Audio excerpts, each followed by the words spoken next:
જાણીતા ગુજરાતી કલાકાર જિગ્નેશ કવિરાજ ઉર્ફે જિગ્નેશ બારોટ 20 વર્ષ પહેલાં જે સ્કૂટર લઈને તેઓ પ્રોગ્રામ કરવા જતા હતા, જે સ્કૂટર તેમને કલાકાર બનાવવામાં સાથ આપ્યો, એ બજાજ સ્કૂટરને પોતાની યાદોનું કાયમી સંભારણું બનાવી રાખવા જિગ્નેશ કવિરાજે પોતાના વતન ખેરાલુમાં પોતાના નિવાસસ્થાન આગળ સ્કૂટરને સમાધિ આપી.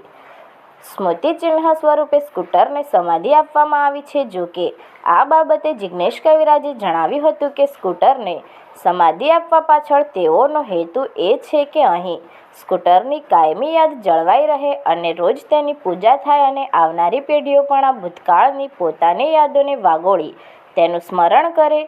જોકે સ્કૂટરને સમાધિ આપતી વેળાએ જિગ્નેશ કવિરાજ સહિત તેમના પિતા હસમુખભાઈ અને તેમના આખા પરિવારની આંખો ભીની થઈ ગઈ હતી અને સૌ કોઈ ભાવુક બની ગયા હતા. રિપોર્ટ કેતન વસૈયા.